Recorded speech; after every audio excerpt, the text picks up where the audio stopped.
discussed that when we are talking of investment decision, so you have alternative investment opportunities available. And to begin with, we are assuming that these alternative investment opportunities are mutually exclusive. By mutually exclusive, we mean as if your entire investment could be put in only one of these alternative proposals.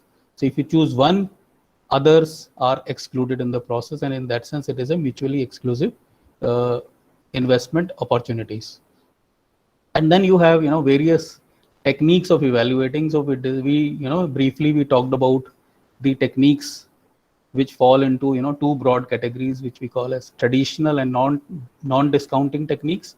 And then the second category that we talk of is the time adjusted or discounting cash discounting techniques.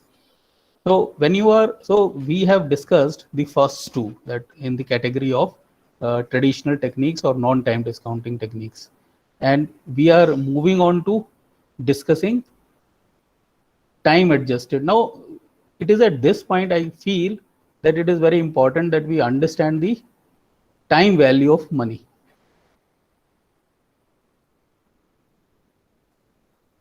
Okay, and so when we are talking of time value of money, let me say something with the help of an example. See on your screen, I have given an example where I am writing. Let's say you have in the first bullet point where there are 3 sub bullets. So my question is, what would you prefer? And so I have used some terminologies that we have been using in our earlier classes also, where I'm writing T subscript 0, T subscript 10, and T subscript 30. It is because of the particular font type, this T is appearing like a cross. Okay. But so it is reflecting current time, which is time 0. T10 is reflecting time at the end of 10 years from now, and T30 is reflecting time at the end of 30 years from now, from current time. So let's say if you have these three choices, which one would prefer? 1,000 rupees today, 2,000 rupees 10 years later, 5,000 rupees 30 years later. So you will find that it is very difficult. You will find that it is very difficult to make this choice without some additional information at time T10. Okay, so see now these 4 choices, which of the choice is better, is a question that we find it very difficult to answer without additional information. So what is the additional information that we need? So the question that we are asking is, what is the value of time, or how the value of the money changes over time? Now these are 2 different questions when I use like this. What is the value of time? And I say how the value of money is changing at different points of time. So if I answer the second question first, where I am saying how the value of money is changing over different points of time, actually there are 3 factors in a business scenario which are important. Okay, and these factors are the time itself. Like here in the very first example on the top, if I'm saying 1,000 rupees at time 0 and 1,000 rupees at the end of 10 years, assuming there is no inflation and assuming there is no business risk, assuming you are putting your money in a fixed deposit, will you be happy if there is no inflation in the economy? Like there are many economies in the world where there is hardly any inflation. Economy like Japan, or let's say gradually even Europe has been moving, less than 2% of inflation that they were having. But then Japan is a perfect example if you're talking of inflation-less economy. So let's say there is no inflation and there is no risk. It's a risk-free investment. Will you be happy getting 1,000 rupees 10 years later compared to 1,000 rupees today? I think this is my answer. But if you have some different answer, you can always respond to me saying, this is what I am saying, that 1,000 rupees today you will prefer over 1,000 rupees 10 years later, because you do attach some value to time. We have a phrase saying a bird in hand is better than two in the bush. This phrase also is indicative of what you get today is more important. And this phrase you will find very valuable when we discuss some other decisions, like when we will discuss dividend decision. At that time you will find this is a very important statement, and some of the theories are based on that kind of idiomatic description of the scenario.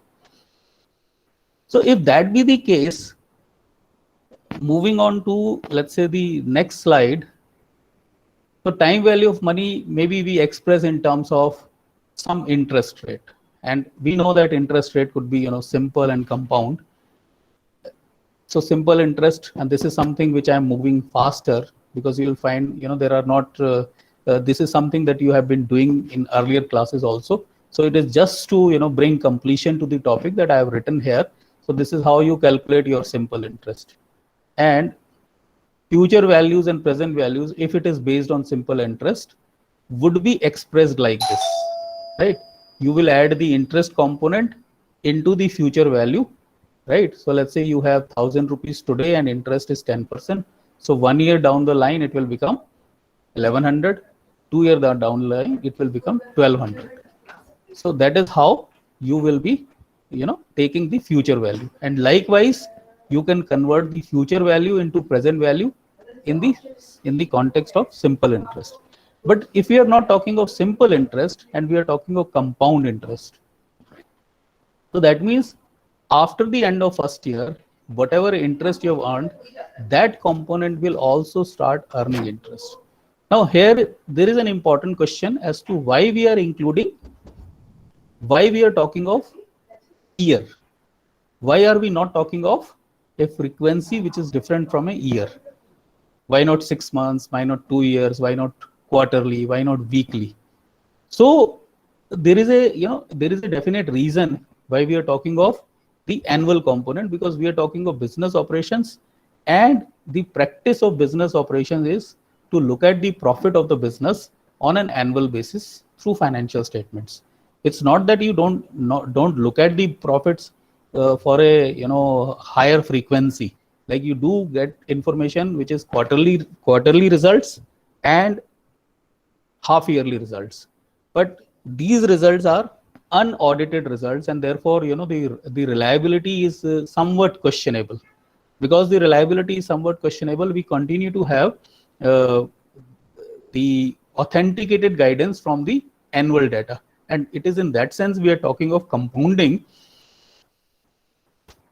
Sorry, because you have for sure that yes, this is the profitability scenario of your business, and so you are doing annual compounding. So it is in this sense, this particular example, which is taking currency as dollar, which could be anything, need not be dollar, it could be any other denomination of currency. So 100 rupees at 8% interest becomes 108 at the end of first year. And then you take 108 at the beginning of the second year, and then you again use 8% interest on that. So you show the compounding. Now this very compounding, if I talk in terms of continuous compounding, so there is an example of continuous compounding here. So you say annual compounding, you get, for 1 year you get 1,080. If your initial amount is 1,000 rupees. Semi-annual compounding, like we were doing annual compounding, so you will do compounding twice. You will take 6 months interest, and then whatever becomes the amount, you take again 6 months interest on that amount. And like that you do quarterly and monthly and daily. And then there is a question of continuous. So in continuous compounding, there is a specific formula we use, and I've given that value of that formula in the slide title itself, and that is how we use the formula of this continuous compounding. I think there is something that I missed in the yes. No, I did talk of in the simple interest context, but I'm yet to talk of in the context of compounding. So that is how the compounding is happening. Now let us express this compounding using this example. So we are saying that future value with 8% interest compounding will become future value of first year compounded at 8% interest, or present value compounded by 8% and then 8% again. So you express it P0 1 plus I raised to the power 2. So that is how you are expressing future value vis-a-vis present value, depending upon the additional information that you get, which is the interest. So interest is a reflection of two components, time and inflation. Interest is not a reflection of the risk, because risk is generally assumed to be not present in risk denominated currencies, in fixed deposits or some such financial assets. So likewise, at the end of third year, you will again compound the value what you get at the end of second year by another 8%. Now here the assumption of 8% is important, that we are saying it is constant throughout the 3-year period. Supposing it is different, then you will compound these 3 years differently. Let's say on first year it is 8%, second year it is 8 point, third year it is 10. So likewise you do the compounding. But we are keeping it at a simple level because we are just trying to understand the concept.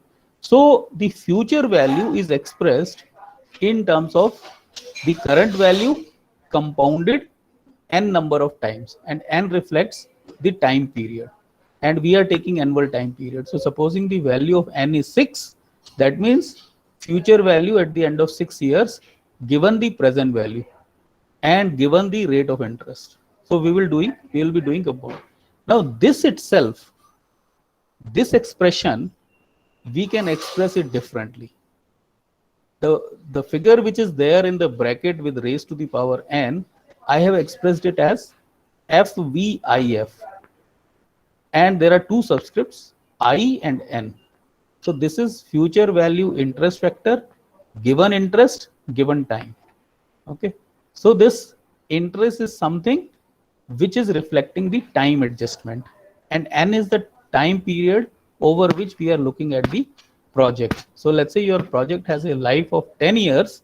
So you will have cash flows for 10 years. So if you have cash flows for 10 years, you will find that these cash flows are in the future. And so if you have to find out its present value, which is going to be, in that case, not P0, but CF. CF indicating cash flow.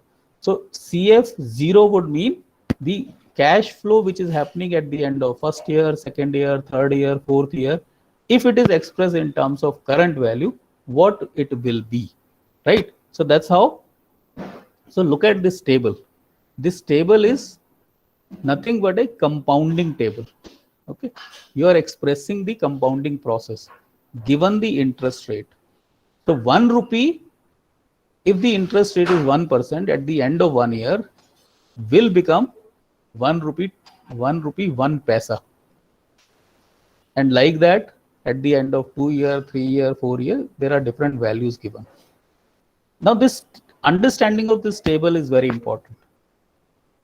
I will also show how it gets computed in an Excel sheet. Let me just move forward on this particular aspect. So something that we were expressing as future value interest factor, we can express it as present value interest factor also. Look at the formulation. The formulation was that future value is expressed in terms of present value. So we can likewise express future value in terms of present value in a different way. So I have just inverted the formula, and I am using P0 on the left side and rest of the value on the right side. So with this, we find if future value is discounted using the formula that I have just expressed, which is expressed here on this slide in terms of 1 over 1 plus I raised to the power n. So that is something that we are describing as present value interest factor. Look at this table. This table is expressing the present value of a future cash flow. So let's say there is a cash flow which is happening. This table is constructed on the basis of rupee 1. So let's say a rupee 1 cash flow is happening at the end of 1 year and your discounting rate is 8%. So that value is equal to 92.6 paisa today. If the discounting happens at 10%, so that value is equal to 90.9 paisa today. If the discounting is done, now these different discount rates indicate different scenarios of discounting, and these different scenarios of discounting have an adjustment of time as well as inflation. So in economies where inflation is higher, the discounting rate happens to be higher, or in a situation in the same economy when inflation is more or less, you find that the discounting rate or interest rate would be higher. Like you can see the current scenario. Today on a fixed deposit, you earn interest somewhere close to 5%, which is very, very low. And there was a time, if you go back, let's say 6, 7, 8 years before, the interest rate on fixed deposit in a bank, you were earning somewhere in the range of 10%, 11% also. So this difference has come because the inflation in the economy has become different. So is the scenario, in economies like Europe, America, Japan. Many of these economies, have very, very low inflation rates, and therefore the interest rate used for calculation, for adjustment, for discounting is also low. Okay. So this very same example is being expressed in a different way, assuming now it is not talking of the cash outflow which happens in the beginning of the year, which could be any amount, but it is talking of cash inflows which happens, let's say, over 5 years. So these cash inflows which happen over 5 years, if it is discounted, the discount rate used here is 5%, which you can see in the subscript given at the bottom, PVIF I, N. So I is being given as 5% and 1 is the time period. So this 5,000 discounted at 5% today will become 4,760. 5,000 at the end of 2 years, if discounted by 5%, will become 4,535 today. And like that, the present value of these 5 streams of cash flows have been calculated. So you find the present value of this total money, which is coming to be 10, 16, 22, 23,000. This 23,000 of cash flows, which is happening in future, becomes 20,201 because of the discount rate being used as 5%. Now here we are not talking of risk. We are not talking of the risk of the business, because different types of businesses would have different degree of risk. So as of now, we are not doing risk adjustment. We are only doing time adjustment. We will come to the risk adjustment part once we understand this fundamental. There is this very